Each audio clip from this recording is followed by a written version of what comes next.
We are live and recording. Well, good to meet you, Tammy. Finally, I've heard a lot about you over the past couple of years. It's unfortunate this is the first time we've had a chance to connect, but I'm super excited for the conversation. Anybody that knows me personally understands how passionate I am about the FinOps space and can talk for hours on end. It just what I do know about you is that you are incredibly passionate as well too, and I think maybe you need to tell the audience about your license plate a little bit, because I think that is absolutely tremendously cool. To some extent, and edge around that, but I think it's really neat. And I'm just going to turn it over to you for a minute to add anything you want there. No, I echo everything that you said, Willy. I think they say, it's not a job if you love what you do. And I feel like this is a subject matter that I finally found that not only do I enjoy, but I'm passionate about. And I think we're very simpatico in that regard. And looking back on kind of forging into FinOps, it was kind of capacity management before it was FinOps. And so, yes, I echo your passion about, I could sit around and talk about it for hours. I'm on a lot of adopting FinOps work groups, and I've talked to a lot of companies about adopting FinOps. I'm so passionate about it, so much so that I have a FinOps license plate in Texas. So if you do see me out on the road, that's the one and only so far in Texas. And so I am also so passionate about FinOps that I actually acquired my FinOps professional certification last year. I think I'm one of roughly, at the time last year, it was about 225 people that had that certification. And it's not for the lighthearted. You really have to prove your technical chops to be able to attain that. This year, I also acquired, I think 2 weeks ago, my FinOps certified engineer exam and working on others as well. And so I think knowledge is power and passion. And I like to give that back and share with people experiences and learnings. For the sort of the average FinOps practitioner, what are your thoughts on kind of the different certifications that you should end up getting? Like, in your mind, how valuable is the engineer certification? Wow. Well, the engineer certification, even though you're not going to be an engineer, I think it helps you understand what different personas are involved in FinOps and what their role is. And so I think for those that are kind of either early or mid-career in FinOps, different certifications will help you kind of influence and implement the framework, or even be a part of the framework, depending on what your persona is.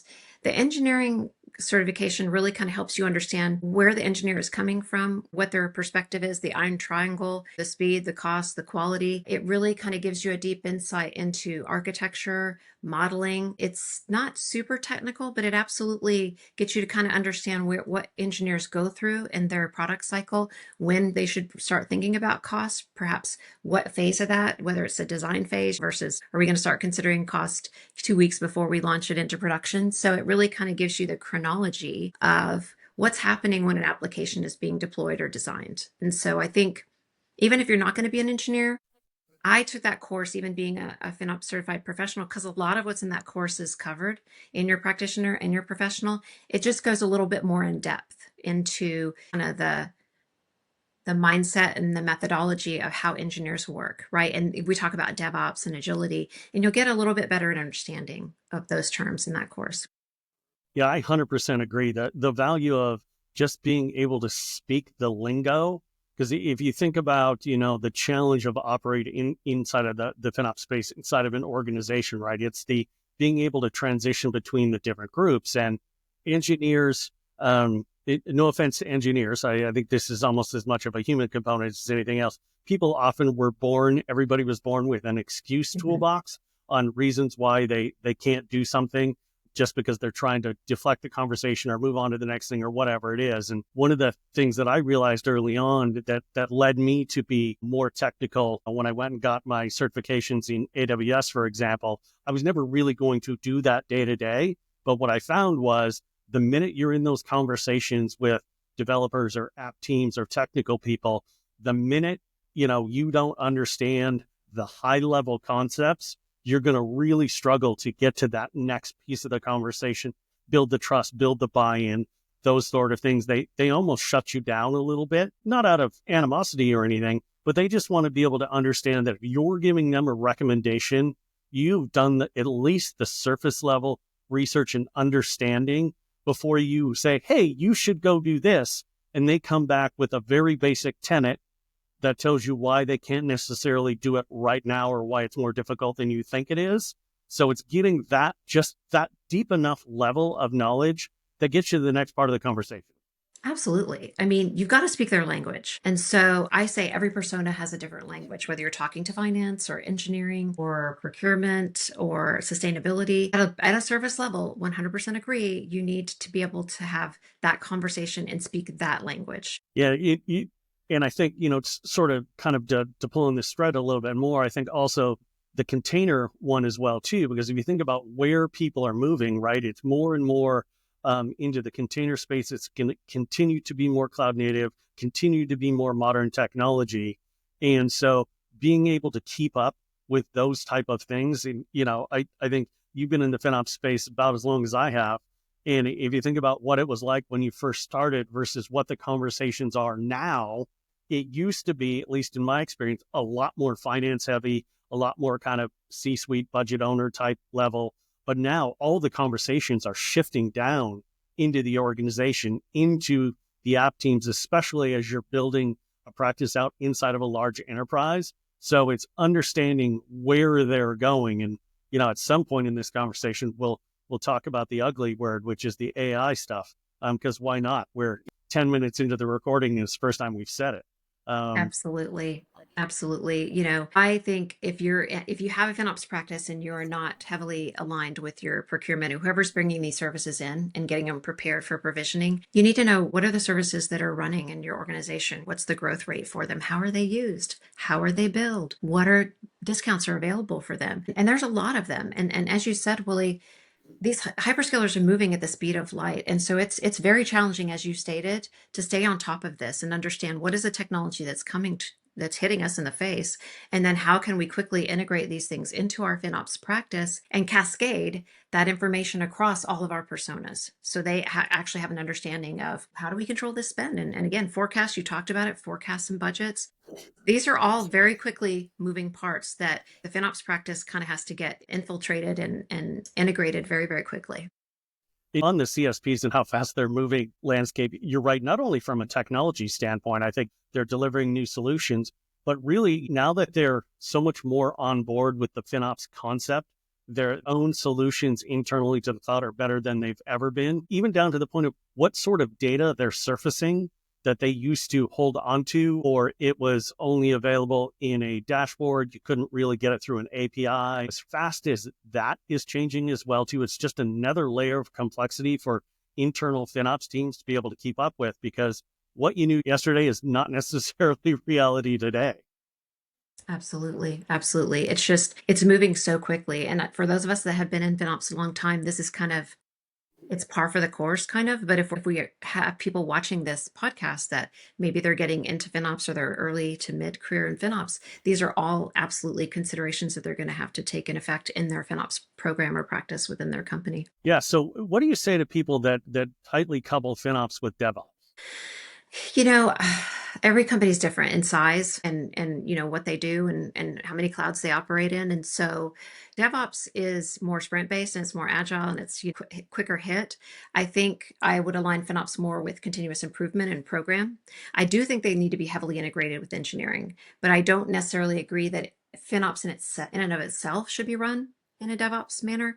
But I think they have to absolutely understand how engineering operates, right? And we can kind of bring that back into scope here because FinOps is more of a continuous improvement, right? We know that, right? It's nonstop, right? But the way the continuous improvement changes is by the new services that are coming in. And I don't necessarily see FinOps moving at that breakneck pace that DevOps or agility is, right? Because we have to operate across, we're not just operating in one lane, which is engineering. We have to operate across all of the personas, right? And we have to operate, in my case, I'll speak for Shell, it's a mammoth organization. I have to operate across all lines of business and all delivery verticals. So that can sometimes take a little bit longer maybe than a normal DevOps or agility sprint cycle. So I think if I had to draw the difference kind of in what those two are, I would say FinOps, depending on the size of your company, it's going to take a little longer to do that just simply because of the personas and the framework and things that are involved there. Yeah, I couldn't agree more with that synopsis. And I think it also highlights the idea that for FinOps to be successful, they really have got to integrate with all the components inside of the organization because they do. They have to translate and navigate through all the different silos in the organization. If the silos are theirs, even if they're not, just to your point, the personas, the responsibility groups, the different conversations, because the same question can be asked by 4 different groups and the answer they need or they want is completely different. And it's hard as a FinOps person to sit there sometimes in a room, especially when you have multiple personas in the same room and you might be presenting, is to be able to answer the question that was asked by the person it was asked by, but also flavor it for the other 3 people in the room that are going to be thinking about a different answer to the same question. Absolutely, because you nailed it. You talk about all the domains and all the capabilities, right? And taking a concept or a service or an architecture, you gotta take it through the framework, right? And so it will take a little bit more time, and the answer will be different depending on what persona you're talking to. So that's 100% accurate. Do you have a favorite conversation, good or bad, not necessarily bad, but from a telling standpoint, that you've had in your FinOps career as you were trying to engage with somebody in the space inside of your organization? Probably one of my career favorites was, and I love to tell this story, it was selling rate optimization. And so it was right on the heels of COVID. And energy companies were searching the sofa cushions for money. I mean, there was no planes in the air, people weren't driving. We had some futures that dipped into the negatives, right? And so cost optimization became very, very important. And at Shell, we're an energy company, but we also sell more coffee than Starbucks. So we have a retail presence as well. And so we had to come up with a real quick way to save money. And I'm speaking at this from a decentralized perspective. So we have engineering in one country, portfolio in another country, and FinOps in another country. And so we were basically trying to sell rate optimization, and I had to get buy-in from finance and C-suite and engineering. And we had the buy-in, but engineering was like, we don't have a chargeback mechanism. And I was like, well, we better get on that really quickly. And so finance was willing to buy these things and hold them. And then we disagreed on a strategy, right? Are we going to buy these on an enterprise level? Are we going to buy them single scope? And it was obvious that we needed to do it at an enterprise level, that rather than a single scope. We had 1,700 subscriptions, and we're talking about family types and how many procurements that would be, and which which business is going to get the benefit first. And so we had some people, and engineering doesn't always, they're not sitting on the side of the garden that FinOps is necessarily, so they're not looking through that lens, and we're not talking about efficiency gains and scale. And so this was a situation where we had to, I'm like, this is how much money we're leaving on the table month on month. Right. And you kind of set the mic down and you say why it shouldn't be single scope. And you say, this is how many millions of dollars. And you just kind of set the mic down and you let people marinate on it. And eventually they'll get to the right decision. And we talk about data-driven decisions. And we talked about your license plate and data. And sometimes when you're telling a story, you can make this story so compelling when you bring the facts. And not only do you bring the facts for present state, you bring the facts in for, year on year, month on month. Okay.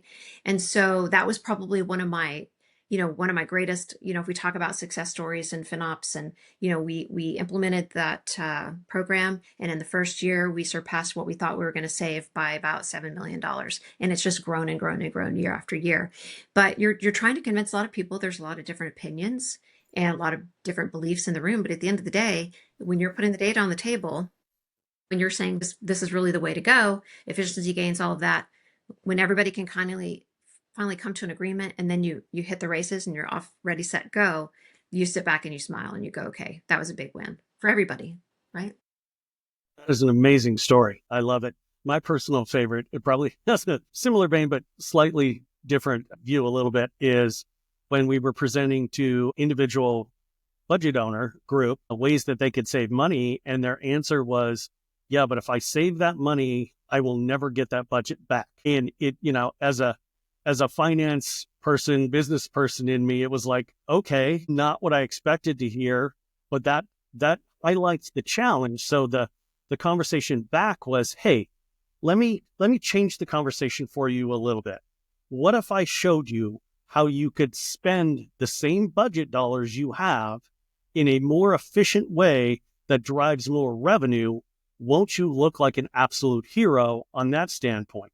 So it's same conversation. You're gonna save the money here, but what it's going to allow you to do is spend it on this project that drives more revenue. Isn't that the conversation you want to have? It's realizing when you're in these conversations internally in organization, when somebody pushes back to something that seems so incredibly straightforward and obvious to you as the FinOps person, It's peeling the layers of the onion back a little bit and trying to understand, okay, it makes perfect sense to me why they should do this.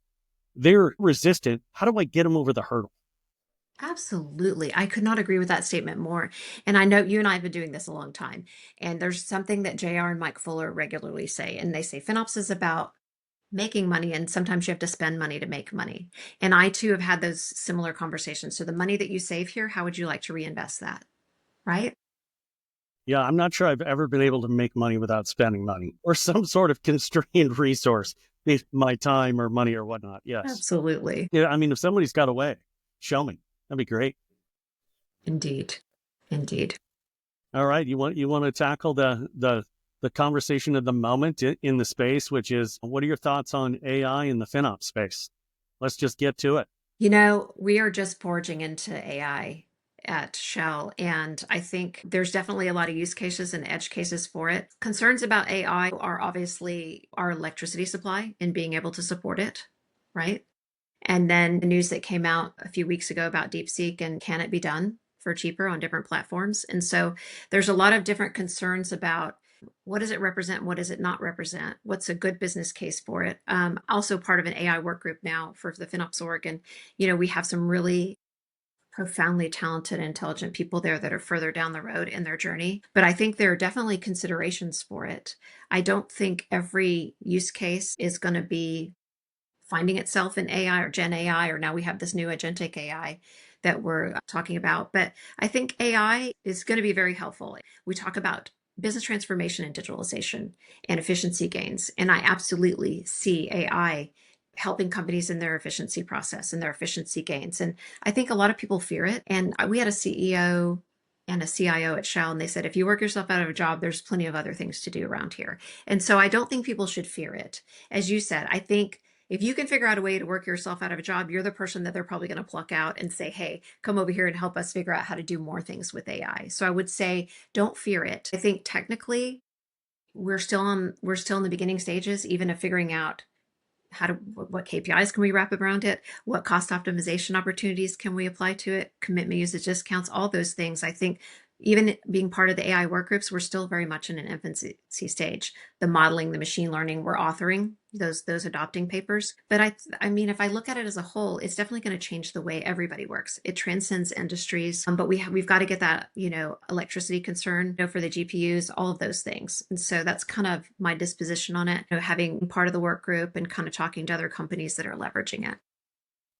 Yeah, I completely agree. I look at it, in a similar fashion around, okay, where can it add benefit? Because it is pervasive and it's only going to be more so, right? So it's okay, how do we leverage this in an efficient, responsible manner? Because there might be a whole lot of overinvestment in the AI space at the moment, I would say, but not unusual, right? I mean, it's a race to be part of it. I think of it as if you're a runner and you run the mile race, right? It's 4 laps around the track. How cool would it be if I could leverage technology to where I start the race at the beginning of lap 4? Right. Right?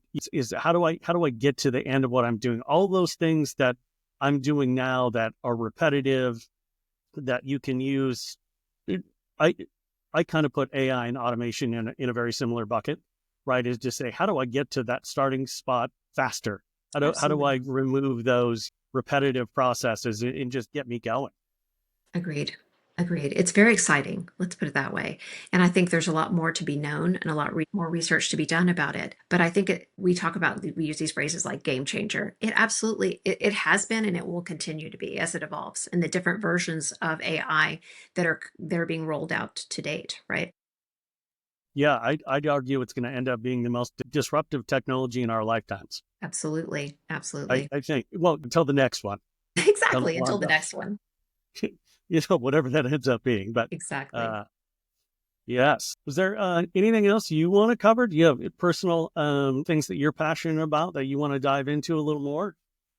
The things that I'm passionate about, my kind of pet projects lately are adopting FinOps, building out business cases, um, you know, burn rates, growth rates, organic growth, budgets. I can't stress that enough. I think I've talked in a couple of podcasts lately and different people. The things that I see that are kind of lacking the most when I talk to people about programs is making sure you have an adequate forecast because that's going to predict your spend. And then all of the things that underpin that, your budgets, your anomaly detection, your planned and unplanned spend, right? In order to control spend, you have to kind of be able to predict what that spend is. And if you don't have some healthy cost optimization policies in place, budgets, people adhering to budgets, some anomaly detection, all those things can kind of throw your forecast off. But the bedrock of your practice is being able to kind of anticipate what your spend patterns are going to be, right? And even if your budget is as simple as what is your commitment spend over whatever period of time for your contract, and then making sure that you kind of stay within that and being engaged with your businesses or your business procurement to say what's your planned spend and your unplanned spend, right? And I see people, anomaly detection is kind of hard, but at least if you can start the conversations and play around with it, they're not things that you're going to deploy overnight.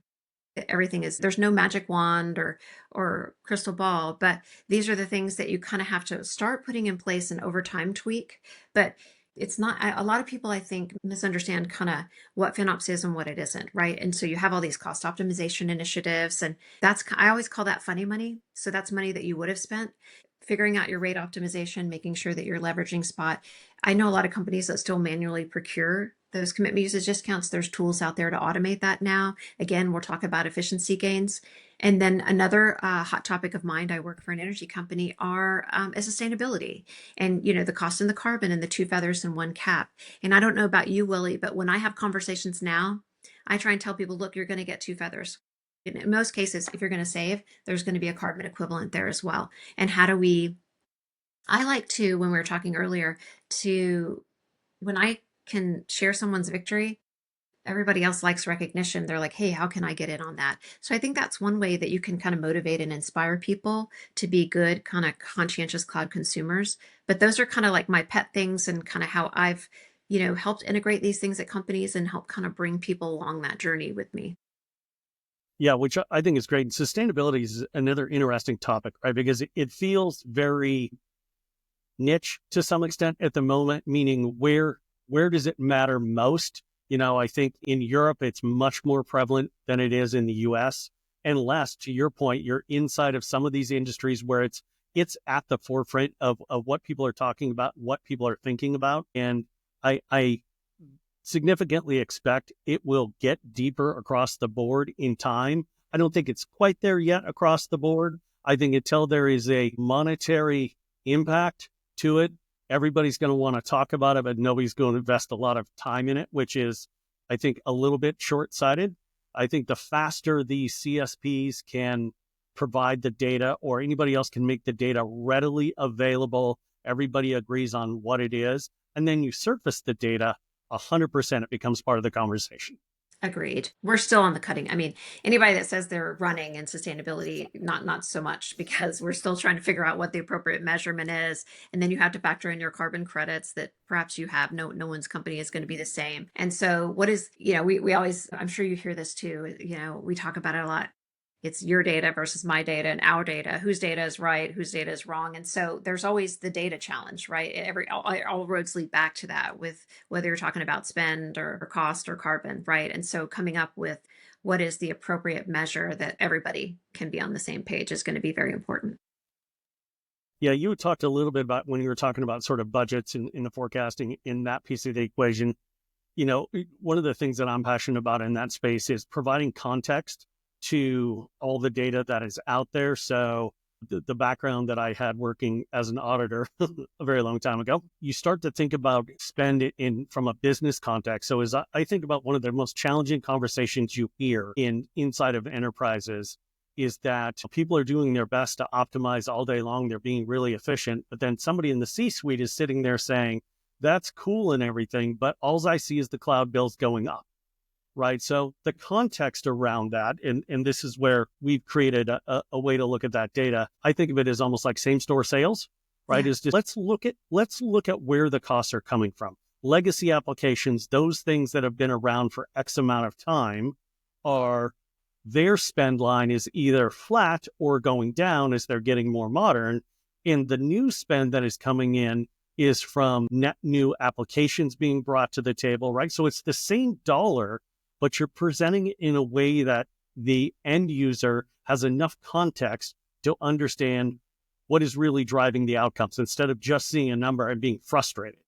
Absolutely. I mean, like I said before, cost optimization is money that you would have spent, right? And it's not linear, as you just described, right? C-suite is expecting that line to go down, and it's not. And so I've taken a little bit different approach. So I like to figure out what the burn rates are in terms of what is your budgeted per your contract, right? What is your spend there? But also, there's a lot of KPIs and they're out there in the FinOps library, and they are so helpful in your practice. So if you can figure out what your top 10 or your top 5 are, so whatever your annual spend is, figure out what your top 10 or top 5 services are that are contributing to that spend, right? Figure out what your organic growth was year on year, planned or unplanned. But also there are some waste metrics out there. And this is kind of where the rubber starts to meet the road, right? Because you're not seeing the line go down. So let's figure out where the waste is, right? Whether it's in VMs or volumes or storage, right? Because that'll tell you, even though you're doing all this great work in cost optimization, if your waste is out there, you have to address that, right? And we also talked about it in commitment uses discounts. You don't want to buy RIs for your waste. You want to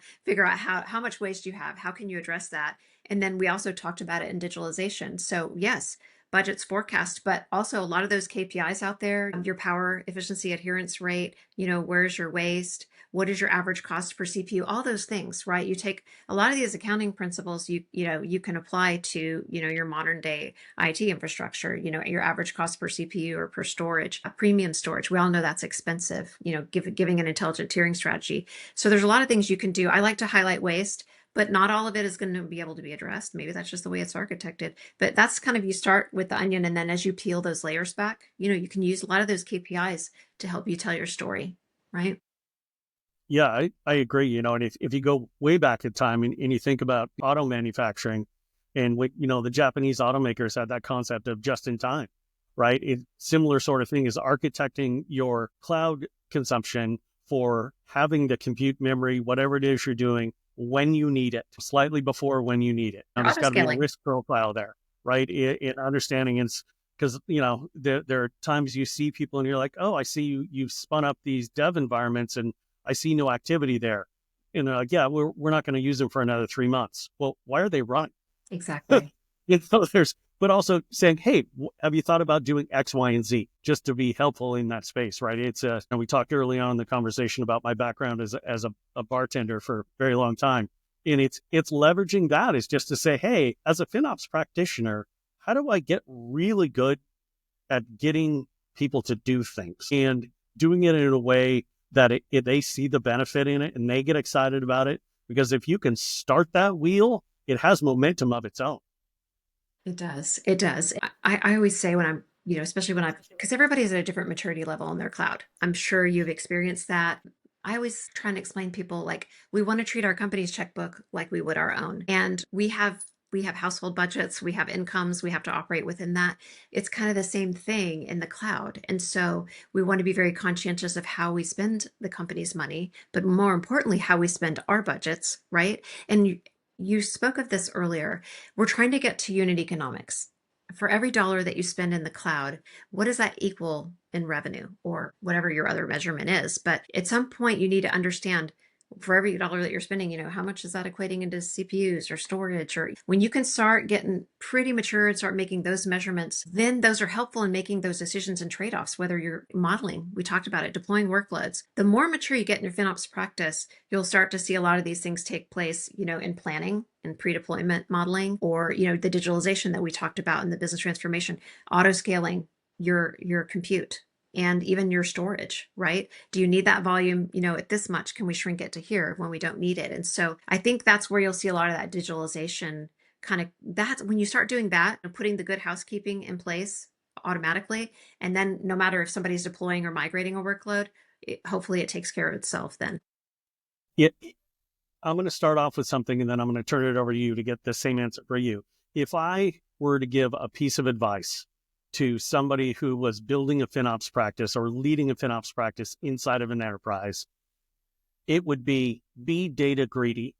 Like, ask for every piece of data you can get your hands on. And sometimes you have to fight for it because people are like, well, why do you need that revenue data? That's not what you're doing. You're doing cost optimization. right? But it's the ability to add so much more context and value to what it is you're bringing to the table. Is ask for the data, to your point, to get to unit economics. Maybe you start with a small sample, but just ask for whatever you can get your hands on. The more data, more better is, better way to say it, or less grammar, proper way to say it. But that's my piece of advice for people. It's like, I couldn't agree more. I could not agree more. And I coined this little hashtag. It's called friendly FinOps. Data is heavily guarded, and I don't know why. And I talk to so many people, as you have. We go to these conferences, and I'm in the FinOps community, and I talk to so many people. And I was asked a question as an ambassador last year, and they're like, what was the biggest misnomer that you discovered when you started doing FinOps? And I was like, I thought everybody was going to be like, oh, thank you so much. You're bringing me this data and you want to help me do these things. And I see you laughing. And so I felt like you could either be a hero or a villain.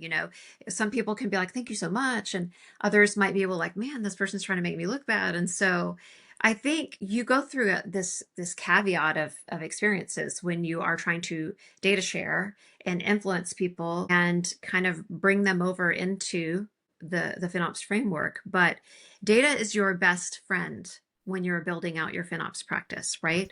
And listening is probably the best skill that you can enhance when you're building out your FinOps practice, because when you're building a business case for FinOps, you have to be able to show how it's going to pay for itself. And you need to be able to in order to do that, you have to have access not just to cloud data, but maybe people's salaries or whatever. But you're going to have to put in there, this is what's going to cost to build a FinOps practice, right? In terms of resources, in terms of tooling, in terms of everything, right? And then this is how it will pay for itself in the first year or the first 6 months or whatever. And that's what I did when I talked earlier about the rate optimization. And this is how it will pay for itself. And so it's all about data. That brings it full circle, right? It does. I always feel for people that sometimes when they start out, as they get into it, to your point, you thought everybody was going to be super excited and super friendly. I would argue out of the gate, often, sometimes FinOps teams get painted with the internal audit brush. It's not fair. And it's to say, hey, okay, I sort of understand that mentality, but we are so much cooler than internal audit, right? And being able to find that conversation, that launch point for you that can change their how they're thinking about it. Absolutely. And we talked about it a little bit earlier in the conversation, and I'll just kind of bring this back into focus. If you can convert a naysayer to a success story, and then you invite that person to your community or practice meetings and you put them on a pedestal and you say, let me tell you about the great things that I did, people will follow. So basically, you're trying to influence through your constituents. You're just kind of giving them a manner in which they can communicate their victories. And so we want everybody to have victories. And I always say, and there's a little bit of that siloed too, like I don't want upstream to see my data and downstream shouldn't see my data. And I'm like, well, we're all here to learn. And so if somebody else has done something great and they can share that experience with another line of business, I'm like, go for it. So fantastic. I think we are just about out of time, awesome. Though. I think we could probably go for another several hours, if we were allowed to, for sure, which tells me we should probably do another one of these. Absolutely. And definitely need to connect at FinOps X. Well, I have thoroughly enjoyed this conversation. And like you said, I could go on for hours and hours, but I think we covered some hard-hitting topics. We've covered the profiles, the different personas. I would say buckle up. FinOps is an interesting ride for those of you that you are just diving into your career. 100%. And it's fun. It is fun. At least it should be. Absolutely. If you're doing it right. Exactly. All right. Well, thank you. Thank you so much. You bet. We will talk again.